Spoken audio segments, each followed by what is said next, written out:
araw po sa inyong lahat. Sa iba't ibang aspeto ng buhay, nananatili ang hindi pagkapantay-pantay ng lalaki at babae sa ating lipunan.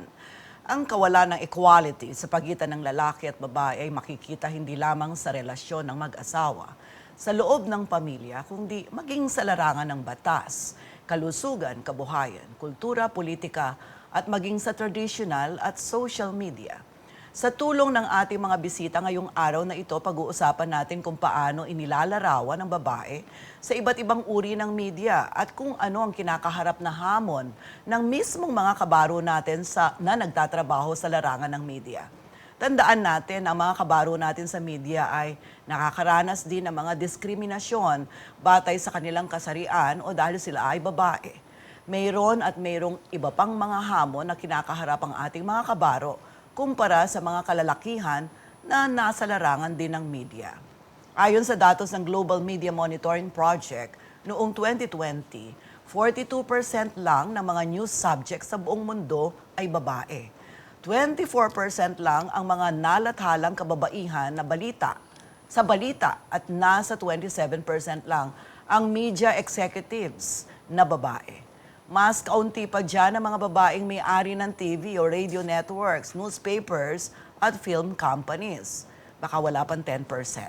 Sa 2021 survey ng International Federation of Journalists, napag-alaman na mas maliit ang kita ng mga female media workers ng 13% kumpara sa kanilang mga male counterpart. Pagdating naman sa mga pelikula, madalas din na nase-sexualize at na-objectify ang mga kababaihan. Sa mga pag-aaral ng Philippine Commission on Women, nakita na pinoportray bilang mga sex objects ang mga babae sa iba't ibang ads. Pinapakita rin ng mga mahihina at submissive ang mga babae sa mga teleserye at pelikula. Alamin natin ngayon ang perspektiba ng mga local female media workers, journalists dito sa Pampanga. Inimbitahan natin sa diskusyon si Ms. Tonet Orejas, ang chairperson ng Pampanga Press Club, at si Ms. Patricia Mamangon Mercado na news supervisor at reporter ng GNN TV 44. Hatid ng mga mamamahayag, mapalokal man o nasyonal, ang mga balitang kailangang malaman ng mga mamamayan para sa matalinong pamumuhay. Sa ating talakayan ngayong araw, makakasama natin ang mga veteranong journalist mula dito sa Pampanga. Si Tonet Orejas, na ilang dekada ng correspondent ng Philippine Daily Inquirer, host ng dating CLTV Public Affairs program na Hamon ng Buhay at ang kasalukuyang chairperson ng Pampanga Press Club. At si Patricia Mamangon Mercado, ang kasalukuyang news supervisor ng local news channel na GNN TV 44 na araw-araw ding sumasabak sa field bilang isang senior reporter para sa istasyon. Kasama si Sonia P. Soto, sila ang magbabahagi ng karanasan, mga pagsubok at kwento ng buhay ng babae sa media. Magandang araw sa inyo. Welcome to CLTV 36. Magandang hapon, Sonia. Oh, these are strong women in front of me. Di ba? We look so. Kanya nga, ito yung kagandahan di ba? At saka, magkaibang age range. Ako ang pinakamatanda sa inyo, sumunod ka pagkatapos si Pat. Okay. So ngayon, pag-uusapan natin itong dalawang bagay yung dalawang mukha, no? Yung tayo bilang mga babae na nasa larangan ng media, kung ano yung mga nararanasan natin, at yung nawi-witness natin, ang dalawang mata natin sa ating mga pagre-report, yung ating pagko-cover ng mga events na nararanasan ng kapwa babae natin na wala sa media, yung mga madalas na subjects natin. Lalo na yung mga babaeng maralita, yung mga helpless.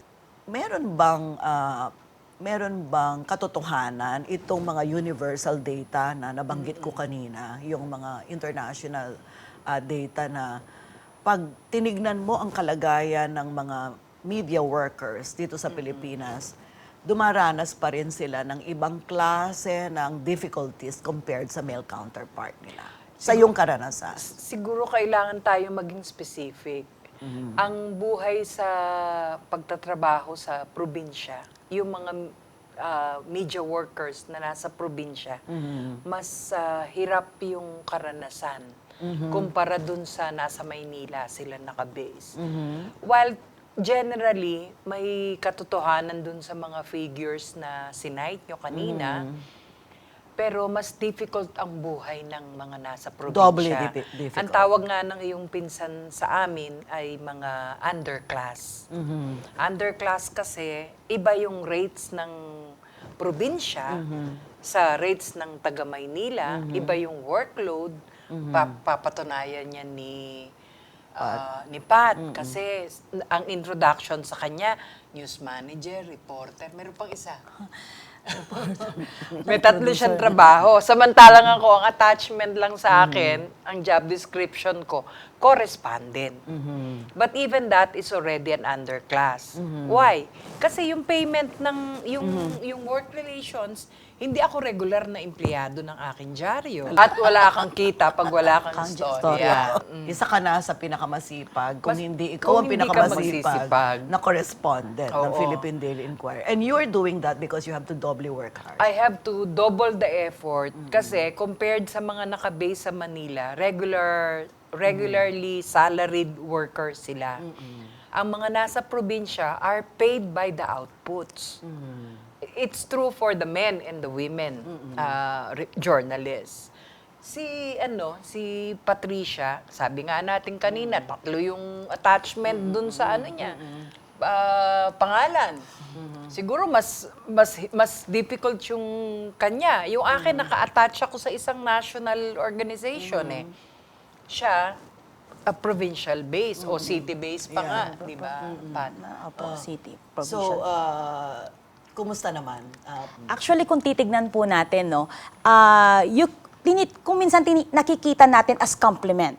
Kasi nagbumultitask yung tao o binibigyan ng doble-dobleng trabaho because nakikita nila yung kapasidad mo. Kung minsan medyo hindi mo napapansin or pwedeng hindi mo natitignan na naabuso ka na. Parang yung job description mo, hindi siya tumutugma sa talagang ginagawa mong trabaho sa as media At sa practitioner. tinatanggap mong kompensasyon. Exactly. Yun po. But you have to Okay. context that. Kasi ang isang local, as in very local, hyper-local news media organization relies on a very string budget. Exactly. So kaya meron kang pagkakataon na ito lang ang job description mo, but you take on other jobs so that nagsusurvive yung buo.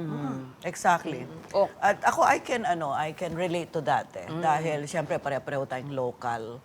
If you compare ourselves, for example, with our national counterpart, napakatindi at napakadami ng kanilang mga advertisements at ang layo ng halaga. Actually, dagdag ko na rin po, no, malaking factor din, ako po naging part ng my station ko po since 2007. So nakita mo yung evolution na yung nagpapa-ads, yung mga kahit mga brand owners lang gustong magpa-feature, nag-e-enjoy sila na nakikita yung products or services offered nila na nasa TV. But then, malaking factor nung pumasok ang social media. True. Aminado tayo na medyo mataas ang advertisement rate sa mga television. So yun po, kaya kailangan talaga magsumikap, double effort yung nabanggit nyo nga po, Miss Sonia, yung double effort yung sa mga media practitioners, especially local scene po talaga. Oo, talaga.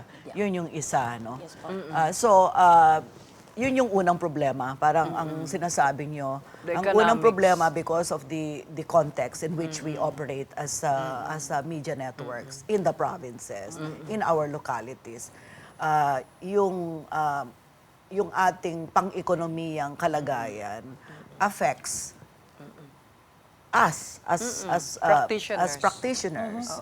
But meron dobling pasanin yun for women. Kasi may Totoo. mga women na solo parent. Were you a solo parent? I have always been You have always been a solo parent. Yeah, same here. Okay, so yun yung isa. Ikaw na yung nagtatrabaho, naghahanap buhay, pag uwi mo. Ikaw pa rin. So what do you call that? Double burden. Double burden. Ikaw ba may double burden din pagdating sa bahay? It's the same po. Actually, pagdating sa bahay, you do your role as a mother. Kasi wala na Pag labas mo ng istasyon, hindi na po ako reporter. Hindi na ako, kumbaga, wala na ako sa media. Paglabas mo, mother ka na, kapatid Wife ka na, ka opo, na. asawa ka. At saka hindi kami privileged women. Privileged in the sense that we were born rich. Yeah. Ang mga asawa o partners namin ay mayayaman. Sila rin, in the case of Pat, yung husband niya, Media din. nasa media Oo, and si LTV. nagtatrabaho din yun. Not to, I mean, I'm not saying very poor, no? But I'm saying that sa kaharap mong inflation, Ay, matindi. Oo. Sobrang mahal ng Dob- Hindi ibig sabihin na ikaw ay nakaharap sa camera o ikaw ay babaeng who looks strong. Hindi ibig sabihin na ligtas ka na dun sa mga diskriminasyon.